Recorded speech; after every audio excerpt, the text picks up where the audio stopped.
Assalamualaikum warahmatullahi wabarakatuh. Kita sampaikan perihal statement saudara Aryo Singgih atau Jaryo di media sosial yang masih face threatening area dan fake atau menyerang kehormatan seseorang. Saya kira harus jelas permasalahan dan pemicunya sehingga yang bersangkutan melakukan social harassment. Jadi itu merupakan serangan sosial dan serangan kemanusiaan terkait dengan pernyataan-pernyataan yang menyudutkan orang. Saya menyimpulkan apa yang Anda sampaikan selama ini adalah suatu pernyataan yang tidak dewasa dan mencerminkan inabilitas atau kepribadian Anda yang labil atau tidak dewasa sebagai seorang yang sudah berumur. Jadi saya malah justru mempertanyakan kelainan mental yang Anda miliki, karena seumur Anda itu sudah tidak patut melakukan perbuatan-perbuatan yang menciderai atau mencelakai orang. Orang itu sudah mulai sama-sama hidup, ya. Hidup itu harus sama-sama atau bersama, tidak harus bersama-sama tetapi harus sama-sama. Piye orang itu ben podo uripe kan begitu. Jadi apa yang Anda sampaikan itu tanpa Anda sadari adalah membunuh karakter atau membunuh kehidupan orang lain, atau menyerobot hak orang lain, atau mematahkan semangat hidup orang lain. Bukan memicu atau memancing kemarahan, sama sekali tidak. Sebenarnya hal yang berkaitan dengan sudah Indah Wahyudiati itu sama sekali tidak menarik. Sudah terlambat, sudah umur tua, Pak. Jadi untuk diperebutkan itu sudah tinggal ampasnya. Jadi yang basi itu dia. Yang basi berbau busuk, ya, basin dan aroma tidak sedap itu adalah apa yang Anda pertahankan itu. Kita menyampaikan hal ini tidak dalam rangka mempertahankan saudara IWW. Kalau saudara IWW itu ada gandok, lu Anda itu kan pemegang karcis yang sekian banyak. Sudah berapa banyak korban pelakor di Winong, ya, Gabus, dan di wilayah Jaken-Jakenan yang dilakukan oleh IWW itu. Kalau dia itu taruh di lokalisasi, mungkin korbannya sudah ada 5 truk. Nah, kebetulan aja berada di lingkaran coklat dan di lingkaran, ya, jabatan. Tentu hal itu dilindungi karena tidak ada bukti atau faksi nyata. Sedangkan bekas orang LC atau yang sering menjadi simpanan-simpanan aja, bisa jadi istri polisi, bisa jadi istri pejabat, bahkan bisa menjadi pejabat itu sendiri, menjadi bupati, gubernur. Kalau sekedar untuk mengejar hal seperti itu kan tidak perlu apa yang dinamakan norma etika.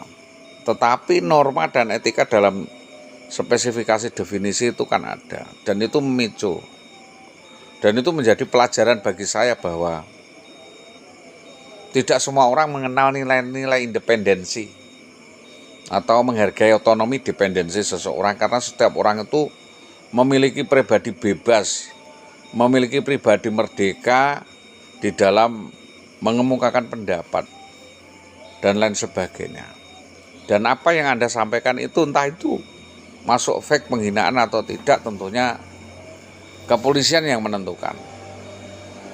Tetapi bagi saya secara pribadi, saya rasa itu adalah suatu bentuk penghinaan atau face threatening era, karena sudah menggelari atau mencemarkan, menghina seseorang, bahwa seseorang itu menderita ini itu kan ya menciderai rasa kemanusiaan,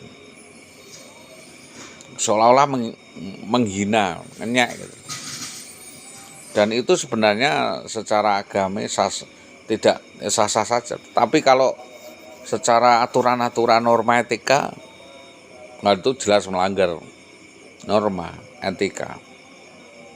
Maka dari ini tentunya menjadi koreksi bersama saya sampaikan kepada Bapak Kepala Dinas Pendidikan Kabupaten Pati, Kepala BKD, bahwa pernyataan apa yang disampaikan oleh Saudara JR selama ini itu menjadi perhatian publik, bahwa kebanggaan dia gandok istri orang, ya, emosional dia untuk menantang mantan suaminya dan sebagainya kan. Bagaimanapun mantan suaminya atau dan sebagainya itu kan bisa menjadi saudara. Kalau ada itikat baik kan menjadi parameter atau evaluasi terhadap suatu pola watak pertindakan seseorang. Kalau Anda itu melakukan social harassment dan serangan-serangan di medsos seperti itu kan tidak pada tempatnya. Kita kan menyampaikan hal-hal yang tertentu, terukur tentang suatu kejahatan. Kalau cuma dikatakan ini itu kan tidak ada dampaknya, tidak ada dampak hukum dan lain sebagainya. Tapi kalau suatu kejahatan, kita bisa membuktikan tentang pencurian, penggelapan, dan lain sebagainya, penadan. Dan Anda ya termasuk menadah hasil-hasil kejahatan, karena yang Anda bawa ngalor ngidul itu adalah seorang penjahat. Maka dari itu, jika memang nanti terbukti saudara WW melakukan kejahatan, otomatis Anda yang pasang badan kan keseret, karena Anda menjadi backup.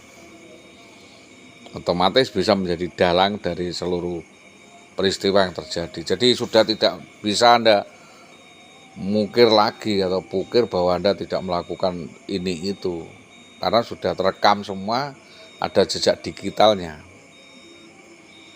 Dan apa yang saya sampaikan ini normal-normal saja, karena sebagai wartawan atau jurnalis, penulis itu memiliki ketahanan, ya, tahan banting dan apa untuk menyampaikan kontrol sosial. Bahkan jangankan seperti itu, digebuki orang, dibunuh, karakter seperti itu sudah makanan harian bagi kami dalam rangka untuk mendapatkan informasi yang kita sampaikan kepada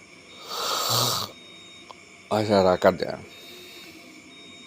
Itu bagian dari keterangan saya kepada pers, kepada media, kepada masyarakat tentang, ya, bukan konflik lah, baru kenal saja, tidak kok. Saya kan cuma tahu rekam jejak dari digital saja, digital forensik. Kalau dan ketemu antar muka japri sampai face to face itu tidak pernah. Jadi itu yang tentunya kita sayangkan.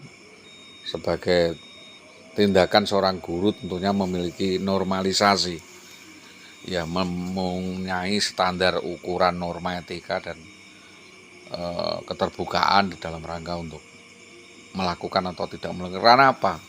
Pejabat media itu dalam pengamatan, dalam pengawasan seluruh masyarakat, karena dia sifatnya melayani. Mulai dari bangun tidur sampai tidurnya, kehidupan sehariannya, semua dinilai, karena pejabat negara memiliki fungsi pembinaan atau membesarkan anak-anak, mendidik. Itu tentunya setiap perilaku dan tindakan, ucapan itu jadi ukuran,